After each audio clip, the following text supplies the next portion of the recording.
Bismillahirrahmanirrahim. Assalamualaikum warahmatullahi wabarakatuh.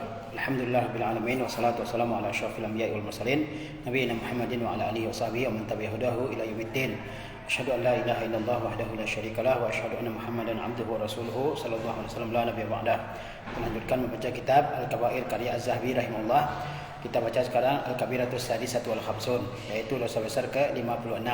Lubusul hariri wa zahabi lirijal, yaitu dosa memakai sutra dan emas bagi laki-laki. Dosa memakai sutra dan emas bagi laki-laki. Jadi laki-laki dilarang memakai sutra dan juga dilarang memakai emas, ya. Dilarang memakai emas. Sutra maksudnya di sini adalah sutra alami, bukan sutra buatan pabrik. Kalau sutra buatan pabrik maka boleh dipakai, ya. Tetapi sutra alami itu dilarang memakainya bagi laki-laki. Wazahab, dan emas, diharamkan seorang laki-laki ya memakai emas, ya, baik itu cincin, kalung, gelang, dan sebagainya, yaitu dilarang bagi laki-laki untuk memakainya. Ya.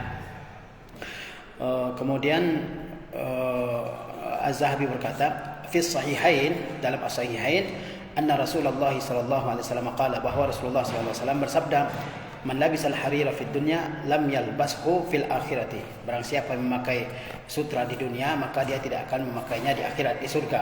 Ya, barang siapa memakai sutra di dunia, sutra alami, ya, maka dia tidak akan memakainya di akhirat. Jadi dilarang seseorang memakai sutra. Ya, ini salah satu bentuk hukumannya, bahwa kalau seseorang memakai sutra di dunia maka dia tidak akan memakainya di akhirat. Wa hadza amun fil jundi wa ghairihim. Ini bersifat umum, baik pada tentara maupun pada orang lain. Jadi siapapun dilarang untuk memakai sutra, ya. Baik tentara maupun tidak. Karena zaman dahulu tentara memakai sutra untuk melindungi diri, ya. Mereka dilarang untuk memakai sutra untuk melindungi diri, ya. Wa ghairihim, dan juga orang lain. Ya, siapapun dilarang untuk memakai sutra, ya. Kecuali nanti ada hal-hal darurat yang di situ dibolehkan memakai sutra, ya. Liqaulihi sallallahu alaihi wasallam, sesuai dengan sabda Nabi sallallahu alaihi wasallam, hurrima lubsul hariri waz zahabi ala zukuri ummati wa uhilla li inathihim. Diharamkan memakai sutra dan emas bagi laki-laki dari kalangan umatku, wa uhilla li inathihim, dan dihalalkan bagi perempuan di tengah-tengah mereka atau di kalangan mereka.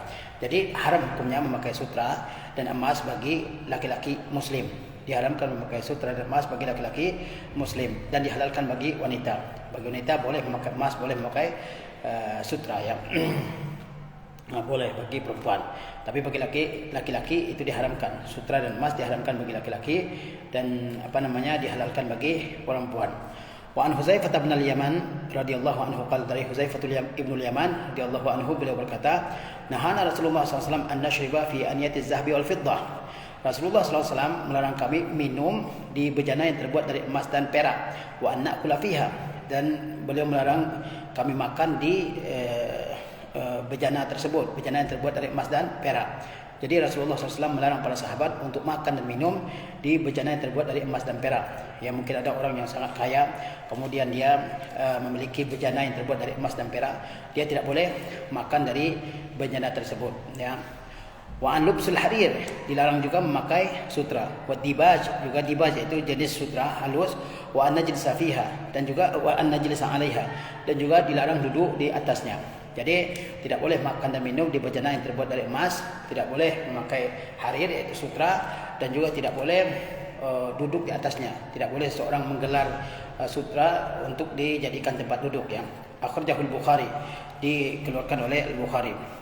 Kemudian faman istahalla lubsul hariri minar rijal fahuwa kafir.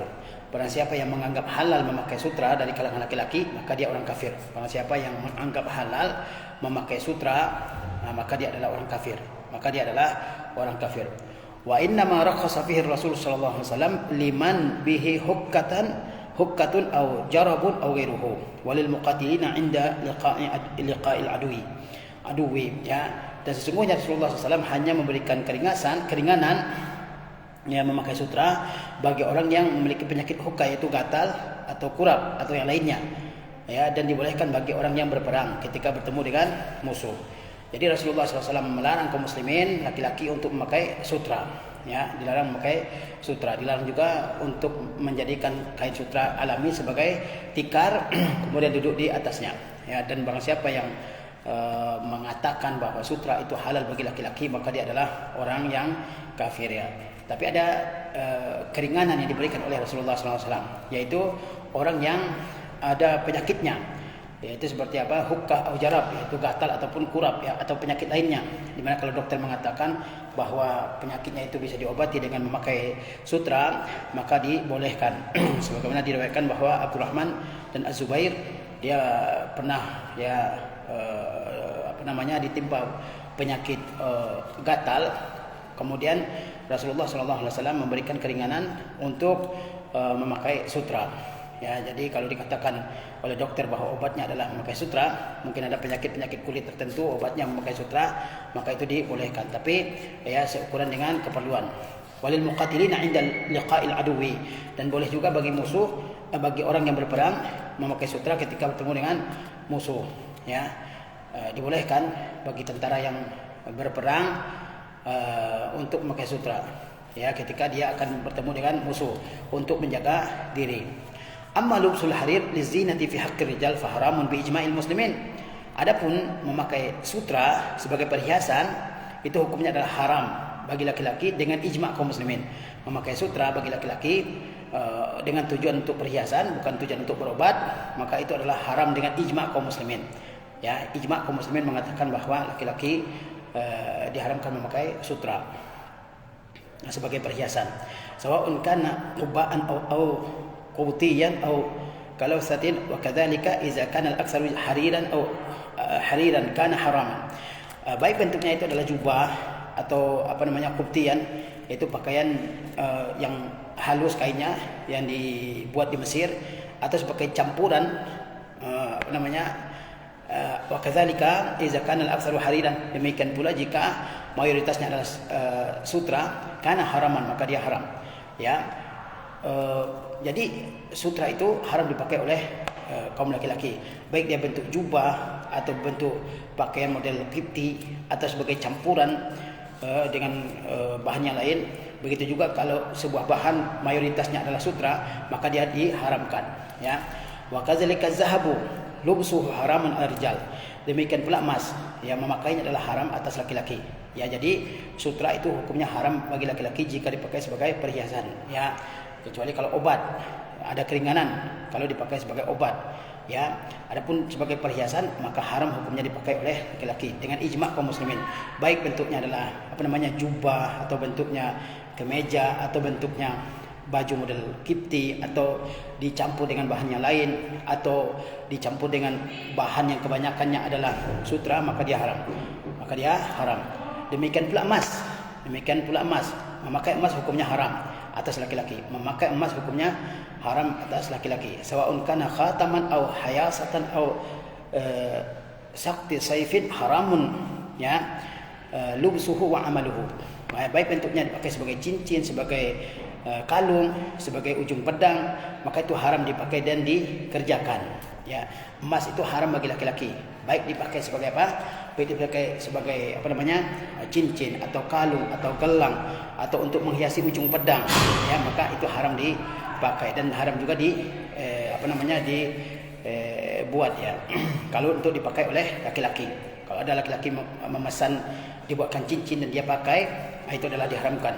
Dan pada masa kita sekarang ini ada kebiasaan yang berkembang di sebagian kaum muslimin, tentu kebiasaan dari orang-orang kafir, di mana ketika seorang menikah dia memilih cincin pernikahan, dalam bahasa Arab disebut dengan diblah, ya.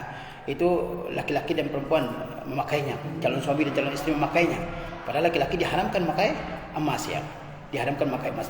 Apapun bentuk, ya, pemakaian emas bagi laki-laki diharamkan, baik itu cincin, gelang, apalagi misalnya kalung, ya, gelang kaki, gelang tangan, anting dan seterusnya, itu diharamkan memakai bagi laki-laki, ya. Diharamkan memakainya bagi laki-laki. Kecuali jika darurat keadaannya. Jika darurat keadaannya maka laki-laki boleh memakai emas, ya, seperti ada seorang sahabat namanya Urfujah, dalam sebuah peperangan hidungnya terpotong, lalu Urfujah ini memakai hidung dari perak, tapi hidungnya membusuk, maka Nabi SAW memberikan keringanan untuknya untuk memakai hidung yang terbuat dari emas, ya, karena emas itu paling cocok dengan anggota tubuh manusia. Atau misalnya seperti ring untuk dipasang di jantung itu terbuat dari emas, ya. Itu dibolehkan ya kalau sifatnya adalah darurat. Wa qad ra'a Nabi sallallahu alaihi wasallam fi yadi rajulin khataman min zahabin fanaza'ahu. Sesungguhnya Nabi sallallahu alaihi wasallam pernah melihat cincin emas dari cincin terbuat dari emas di tangan seseorang. Sesungguhnya Nabi sallallahu alaihi wasallam pernah melihat cincin dari emas yang dipakai oleh seseorang di tangannya. Fanaza'ahu, maka Nabi sallallahu alaihi wasallam mencabutnya. Wa qala, dan beliau bersabda, ya'madu ahadukum ila jamratin minan nar fayaj'aluha fi yadihi. Seseorang sengaja mengambil sebongkah api neraka lalu ia jadikan di tangannya. Jadi kalau seseorang laki-laki memakai cincin yang terbuat dari emas di tangannya, maka itu harus dilepaskan. Kata Nabi sallallahu alaihi wasallam, seseorang di antara kalian mengambil sebongkah api neraka lalu dia letakkan di tangannya, ya. Kemudian wa kadzalika tirazuz zahabi, demikian pula sulaman dari emas. Sulaman dari emas tidak boleh dipakai oleh laki-laki. Wa kalau satir zarkashi, begitu juga dengan tenunan yang ada campuran emasnya, haramun ala rijal, maka diharamkan bagi laki-laki. Jika ada sulaman kain tertentu yang dicampur dengan emas, tenunan-tenunan tertentu yang ada emasnya di situ, maka diharamkan atas laki-laki memakainya. Wa ikhtalafa al-ulama fi jawazi ilbasi as-sabiyil harira wa zahaba farakhasa fihi qaumun wa mana'a akharun. Ya, ada perbedaan para ulama mengenai kebolehan memakaikan sutra dan emas kepada anak kecil laki-laki. Sebagian kaum membolehkan dan yang lainnya mengharamkan. Ya, apakah boleh anak kecil laki-laki dipakaikan sutra dan emas? Itu ada perbedaan ulama. Ada yang memberikan keringanan boleh, ya, tapi yang lainnya melarang. Diumumi qaulihi sallallahu alaihi wasallam, karena keumuman larangan Nabi sallallahu alaihi wasallam anil hari wa zahab, mengenai larangan memakai emas dan perak, mengenai memakai sutra dan emas. Kata Nabi sallallahu alaihi wasallam, hazani haramun ala zukuri ummati hillun li inathihim. Keduanya ini, yaitu sutra dan emas, haram atas laki-laki dari umatku dan halal bagi perempuan di tengah-tengah mereka. Fadakhala as-sabiyyu fin nahyi, maka anak kecil juga termasuk dalam larangan. Wa hadza mazhabul Imam Ahmad wa akharin rahimahumullah. Ini merupakan pendapat mazhab Imam Ahmad dan yang lainnya. Jadi anak laki-laki pun ya dilarang memakai dan memakaikan sutra dan emas, ya. Kata Rasulullah SAW, ini yaitu sutra dan emas haram atas laki-laki dari umatku dan halal bagi wanita mereka. Jadi keharaman itu termasuk di dalamnya anak-anak, sehingga tidak boleh anak-anak dipakaikan emas dan sutra, ya. Dan itu merupakan pendapat Imam Ahmad dan juga pendapat-pendapat yang lainnya. Semoga Allah merahmati mereka semua, ya. Jadi tidak boleh laki-laki muslim memakai sutra alami dan tidak boleh juga memakai emas, ya, sebagai perhiasan. Boleh memakai emas kalau dalam keadaan darurat, seperti untuk